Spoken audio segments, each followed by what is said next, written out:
Өнөөдөр Хинтээ аймгийн онцгой комисс бүрэн бүрэлдэхүүнээр хурдаж хэд хэдэн асуудлыг шийдвэрлэсэн байна. За бүх шатны аж ахуйн нэгж төрийн байгууллага, нийтийн эзэмшлийн гудамж талбай, зах худалдааны төвүүдэд иргэдийн байр шиг тогтоох зорилгоор QR код үүсгэж нэвтрэх хэсэгт байршуулах ажлыг эрчимжүүлж 1-р сарын 11-ний дотор байршуулж дуусгаар болсон юм а. Иргэд тухайн байгууллагаар нэвтрэхдээ баримтны аппликейшнээ гаргаж уншуулахад л боломжтой. Хэрэв халдвар гарлаа гэж үзвэл хаагур явсан маршрутыг хялбархан гаргах боломжтой юм а. Гол зорилго нь QR код бол ерөнхийдөө буцаад иргэнийг хамгаалах асуудал чиглэгдэж байна. Тэрний үгээр хэрвээ ямар нэгэн байдлаар мэдээж ухаанаас хэмжээний тэр байшингаар ороод гарч ирсэн гэдгийг тэмдэглүүлээд яваад өөрөө уншуулад явах юм бол дараа нь тэрнтэй холбоотой асуудал үүсээд тэр байшинд одоо юу хавчиг тодорхойлох нөгөө эрүүл мэндийн хэлээр хүмүүсээс зөвлөдөг шүү дээ. Тэр зөвлөлтөн дээр өгүүлэл нь хамгийн чухал шалтгаан юм. Ер нь бол QR гэж та бүхэн мэдэх багтай. Quick response буюу түрүүний хариулт гэсэн нэг төвчлөлтөд энэ бол өмнө ч гэсэн хэрэгжижсэн зүйл. Тэгээд QR кодын хувьд бол бид нар одоо энэ зааврыг архивч хошоолж тавьчихдаг. Тэгээд энэ сомоо босож хэрэгтэй болчих юм байлээ. Тэгэхээр хамгийн их хүн хөдөлгөөн их байгаа газрууд дээр энэ кодыг хэвлэж тавиад байгууллагын гол үг бол өөрийнхөө байгууллагын QR кодыг энэ QR цэг 109 цэгийн гэдэг сайтаар ороод бүртгэлээ хийгээд тэгээд хэвлээд авах хэрэгтэй. Тэгээд хэвлэж авсан QR кодоо аль болох олон байрлал дээр тавих зүйтэй юм байна. Ганц газартай биш, том байшингийн одоо хаан байж болох юм байгаа бүхэл газрууд дээр нь тавьчихад тэгээд яг иргэнд төвөгтэй зүйл нөгөө одоо ихээр зэрэг одоо бид нар өөрсдөө ч гэсэн адилхан тийм заавал утсаа гарган нийт хоёр тэр утсан дээр нь e-баримт аппликейшн заавал суусан байх хэрэгтэй. Тэгээд e-баримт аппликейшнтэй байгаа тохиолдолд e-баримтад биднээс суглаагаа бүртгүүлээд байдаг шүү дээ. Яг тэрнтэйгээ адилхан зарчмаар тэр тавьсан байгаа кодыг уншуулад өөрөлд нь ямар нэгэн тэглээ унштай байлаа гэдэг чинь арахгүй зүгээр уншаад өнгөрнө. За Хинтээ аймгийн хэмжээнд 5 цагт суурин болон хөдөлгөөнд пост 5 тээврийн хэрэгсэлтэйгээр 20 албан хаагч үүрэг гүйцэтгэн ажиллаж байна. За 1-р сарын 5-ны өдрийн байдлаар 332 тээврийн хэрэгсэл 563 зоршигчтойгоор Хинтээ аймагт нэвтэрчээ. За өнөөдрийн байдлаар 1311 иргэн гэрийн ажилтнанд байгаа талаар эрүүл мэндийн газар мэдээллээ.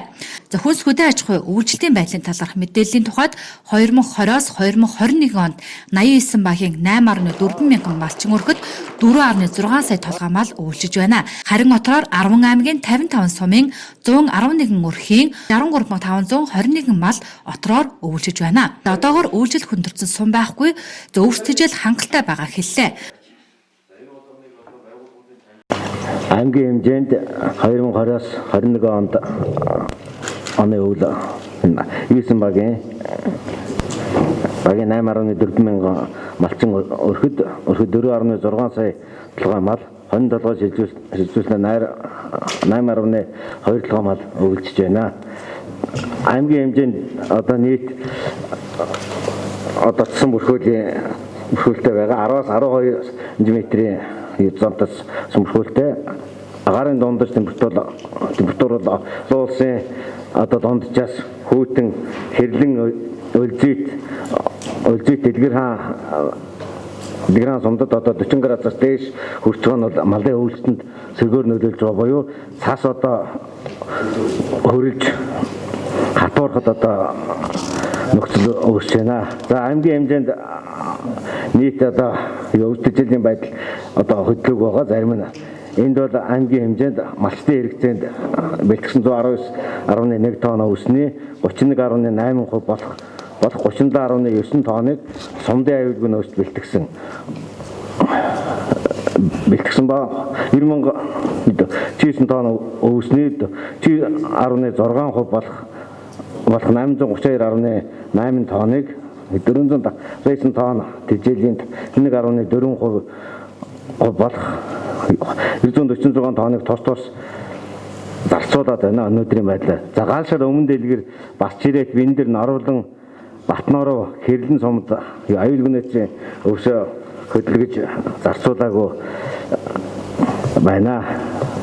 За малчтад өнөөдрийн байдлаар 81.3 тонн өвс, сумдын нөөцөд 1216.2 тонн өвс, 233 тонн тэжээл, аймгийн нөөцөд одоо 500 тонн өвс 100 тонн тэжээл хадгалагдсан хавар байна.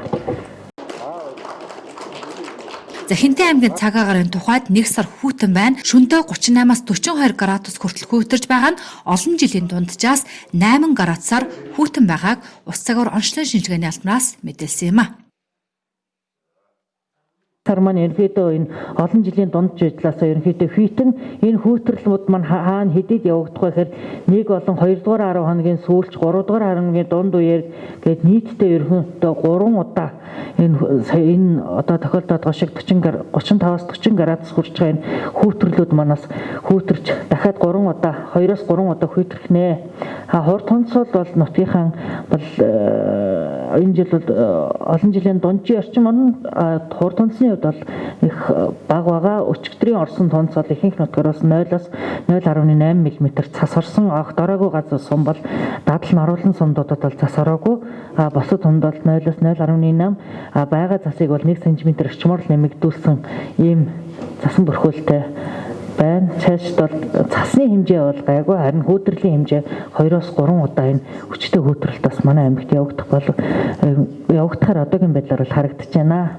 За дараагийнх нь одоо ойрын хугацаанд бол энэ яасмаар гэж. Ойрын хугацаанд ерөнхийдөө хүүтрэл 8-ны өдөр хүртэл үргэлжлэн 9-ийнхээс бол сулрна. Энэ сулрлаа гэхдээ бол 5-аас 8 градусаар сулрах буюу тэр тусмаа Чингис хот Үлзийд Дэлгэр хаан одоо энэ гол хүүтрэл орчин тогтмол чадгаа энэ хэсгүүд бол 32 градус хүрч хамгийн дулаанд бол 32 градус хүрнэ.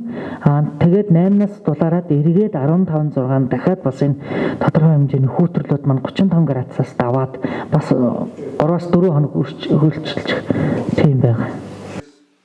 За Монгол Улсын засгийн газар цахилгааны төлбөрийг тэг болгосон шийдвэр гарсантай холбогдуулан эрчим хүчний ачаал огцом өсөж байгаа нь анхаарал татаж байна. За Хинтээ аймагт 2020 оны 12 сарын 25-ны өдрөөс эхлэн 5.6 сая эрчим хүч авсан нь өмнөх сарын хэрэглээнээс 1 саяар эрчим хүч нэмэгдсэн буюу Өндөр хааны 71 дэд өртөөний 5 дэд станц 100%-аас дээш ачаалалтай, бус дэд станцууд 100% ачаалтай буюу хэтрэлтэй байгаа юм а. За энэ үеийг ийм ачаалтай явуулвал маш том эрсдэл үүсэж Чингис хот эрчим хүчээр тасалдах эрсдэл ойрхон байгааг Хинтээ цахилгаан төвөг сүлжээ салбарын дарга танилцуулсан юм а. За энийг бол Баян хадрах дээр байгаа бригадыг 3 цагийн дотор очиулаад нөөц трансформаторыг очиод одоо 3 цагийн дотор бол хүчлийг сэргээсэн. За өчигдөр бол Мөрөн, Үлзий, Турх, Өмнө Дэлгэргээд сумдуудын хэрэглэгчдүүд бол цахилгаан эрчим хүчгүй болсон. Тэгээ бид нэр бол эхний бригадыг илгээгээд үзлэг хийхэд бол Мөрөн сумын трансформатор гэмтсэн байсан. Шалтгаан гэвэл том аврын машин шугам тасалсан. Үүнээс болж одоо Мөрөн сумын 3504 кВт-ийн трансформатор гэмтсэ. Тэгээ азар бас Багнуурын трансформатор энд байсан учраас тэр трансформаторыг бол тавьсан байгаа. За тэгээд 33 хэрэглэгчийн 136 цахилгаан хэрэгсэл шатсан. Өчигдрийн тэр машин шугам тасалснаас болж за энэ дээр тэгээд өнөөдөр өчигдрийн байдлаар 10 хүний бүрэлдэхүүнтэй хүмүүс явуулаад 28 нэр төрлийнх нь цахилгаан хэрэгслүүдийг авчираад одоо засж байна.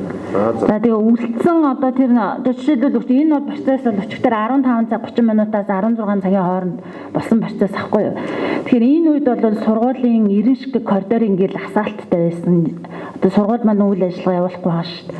Тэгэхээр энэ биччлэн одоо нэг цахилгаан шаардлагагүй ажиллахгүй байгаа газрууд нь одоо цахилгаан хэрэгслээ унтрааж авахгүй бол одоо ингээд нэг том аврын машин аваачаал шугам таслахыг хизээч шугам таслахыг бол үгүйсэхгүй шүү дээ.